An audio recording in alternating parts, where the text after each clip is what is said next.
Good morning everyone. આપણે આગળના લેક્ચરમાં બહુજનીનિક વારસો જોયો, ધેટ ઇઝ પોલીજેનિક ઇનહેરિટન્સ. બહુજનીનિક વારસાનું સૌથી અગત્યનું ઉદાહરણ યાદ રાખવાનું, મનુષ્યમાં ત્વચાનો રંગ. ત્વચાનો રંગ એક લક્ષણ છે, પણ આપણે જોયું કે એના પર 3 અલગ અલગ જનીનો અસર કરતા હતા, A, B અને C. તો જ્યારે કોઈ એક લક્ષણ પર એક કરતા વધારે જનીનો અસર કરતા હતા તો આપણે એને કીધું હતું બહુજનીનિક વારસો. તો જ્યારે કોઈ એક લક્ષણ પર એક કરતા વધારે જનીનો અસર કરતા હતા તો આપણે એને કીધું હતું બહુજનીનિક વારસો. હવે એના કરતા થોડીક અલગ થિયરી છે પ્લિયોટ્રોફી. પ્લિયોટ્રોફીમાં એવું કહેવાય કે અહીંયા એક જ જનીન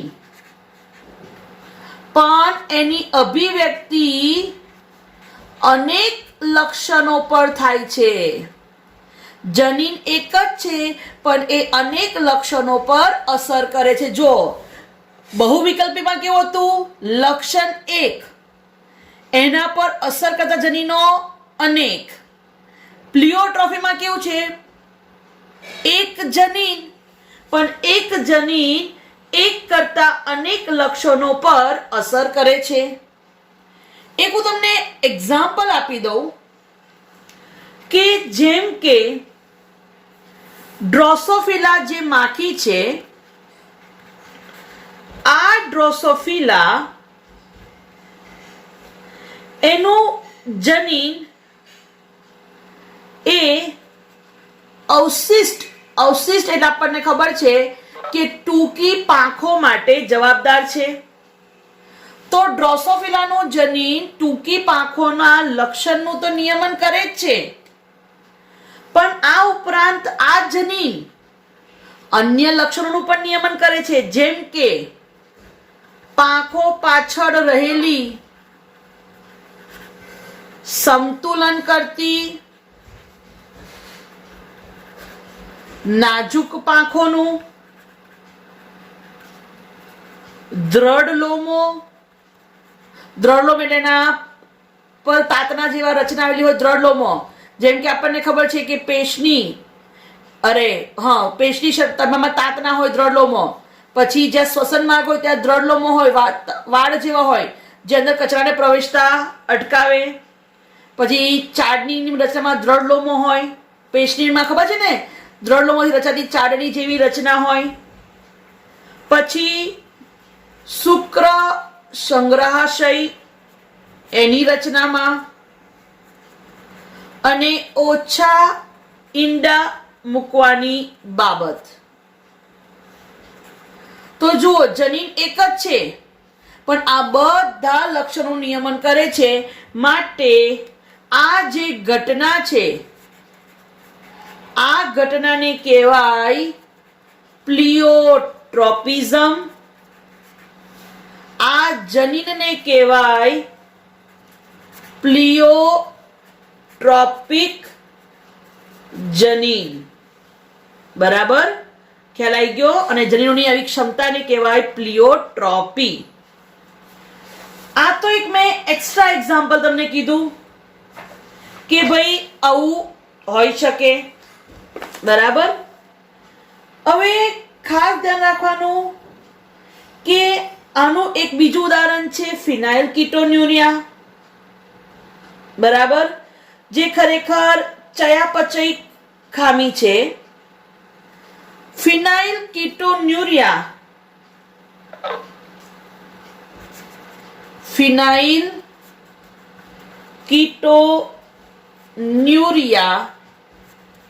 એને PKU લખાય, ફિનાઇલ કીટોન્યુરિયા. આ થવા માટે ઉત્સેચક જવાબદાર છે ફિનાઇલ એલેનિન હાઇડ્રોક્સાઇલેઝ.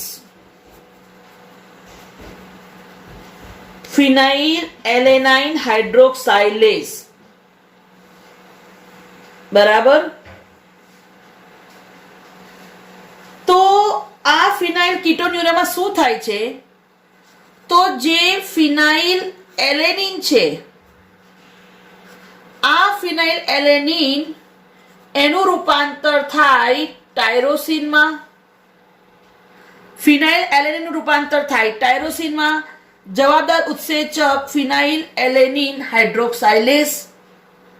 પણ જો કોઈક ખામીસર આ ઉત્સેચક ના બને તો ફિનાઇલ એલેનિનનું ટાયરોસિનમાં રૂપાંતર થતું નથી. હવે જ્યારે ફિનાઇલ એલેનિનનું ટાયરોસિનમાં રૂપાંતર ના થાય તો ફિનાઇલ એલેનિનનું પ્રમાણ વધી જાય.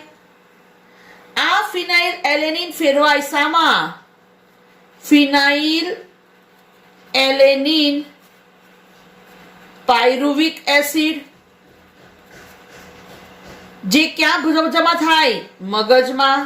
મગજમાં ક્યાં? મસ્તિષ્ક, મેરુજળ. જેને કારણે શું થાય? માનસિક વિકાસ રૂંધાય. તો હવે જુઓ, તકલીફ ખાલી એક રીત થઈ. કોઈક જનીનને કારણે ફિનાઇલ એલેનિન હાઇડ્રોક્સાઇલેઝ બન્યો નહીં. એક જ જનીનની ખામી થઈ, આ ઉત્સેચક ના બન્યો. હવે એની અસરો જુઓ. પહેલી અસર, ફિનાઇલ એલેનિનનું ટાયરોસિનમાં રૂપાંતર થશે નહીં. પહેલું. બીજું, ફિનાઇલ એલેનિનનું પ્રમાણ વધ્યું એટલે ફિનાઇલ એલેનિન ફેરવાશે શામાં? ફિનાઇલ પાયરુવિક એસિડમાં. ફિનાઇલ પાયરુવિક એસિડ બન્યો એટલે એ જમા થશે ક્યાં આગળ? મગજમાં. મગજમાં ભેગો થશે એટલે મગજનો વિકાસ રૂંધાશે. કેમ? કારણ કે મેરુજળમાં ભેગો થઈ ગયો એટલે મેરુજળ દ્વારા જે મગજના કોષોને પૂરતા પોષક દ્રવ્યો મળવા જોઈએ એ મળશે નહીં. એટલે અહીંયા અસર થઈ, મગજનો વિકાસ રૂંધાયો. બીજું, ફિનાઇલ એલેનિન ખરેખર રૂપાંતર થાય ટાયરોસિનમાં અને આપણને ખબર છે કે ટાયરોસિન ફેરવાય શામાં? મેલેનિનમાં. ટાયરોસિનનું રૂપાંતર શામાં થાય? મેલેનિન. મેલેનિન આપણને ખબર છે ત્વચાનો રંગ, વાળનો રંગ, એના માટે જવાબદાર કોણ છે? મેલેનિન. હવે અહીં ફિનાઇલ એલેનિનનું રૂપાંતર ટાયરોસિનમાં નહીં થાય તો ટાયરોસિન નહીં બને તો ટાયરોસિનનું રૂપાંતર મેલેનિનમાં નહીં થાય અને મેલેનિન નહીં બને તો ત્વચા અને વાળનો રંગ બનશે નહીં. એટલે એની અસર કોના પર થશે? ત્વચાના રંગ પર અને વાળના રંગ પર. તો જનીન એક, પણ જુઓ એની અસર અનેક. તો આ ઘટનાને કહેવાય પ્લિયોટ્રોપી. આપણી બુકમાં ખાલી એક્ઝામ્પલ આપ્યું છે, મેં તમને આખું ડિટેલમાં સમજાવ્યું. એવું જ બીજું ઉદાહરણ છે sickle cell anaemia. Sickle cell anaemia. Okay, normally શું થાય? તો આપણને ખબર છે કે ભાઈ હિમોગ્લોબિન એની રચનામાં બે શૃંખલાઓ હોય, આલ્ફા અને બીટા. બરાબર. એટલે જ્યારે હિમોગ્લોબિન એનામાં નોર્મલ બને જે શૃંખલા હિમોગ્લોબિન, એના માટે જવાબદાર શૃંખલા જનીન છે HbA. એટલે જ્યારે HbA જનીન હશે તો કેવું હશે? સામાન્ય હિમોગ્લોબિન. અને આરબીસી પણ કેવો થશે? સામાન્ય. પણ એકચ્યુઅલી હિમોગ્લોબિનની રચનામાં બે ચેઇન હોય છે, ખબર છે ને?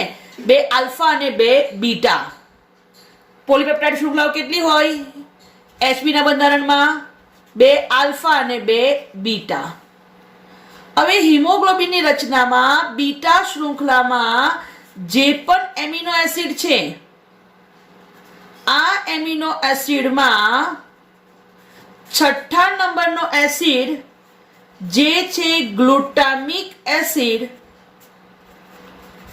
અને કોઈક કારણસર આ ગ્લુટામિક એસિડને બદલે છઠ્ઠા નંબર પર જો આવી જાય વેલાઇન. બરાબર.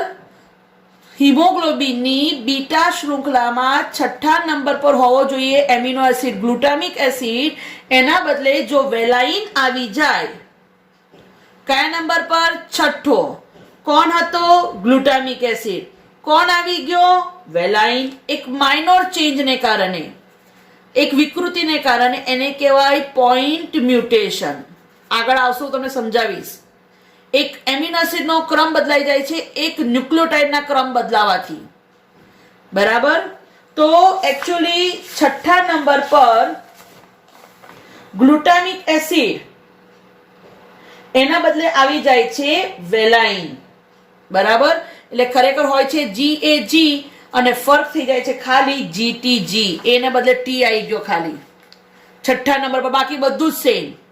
અને જ્યારે 6થા નંબર પર ગ્લુટામિક એસિડને બદલે જ્યારે વેલાઇન આવી જાય છે ત્યારે હવે શું થાય છે?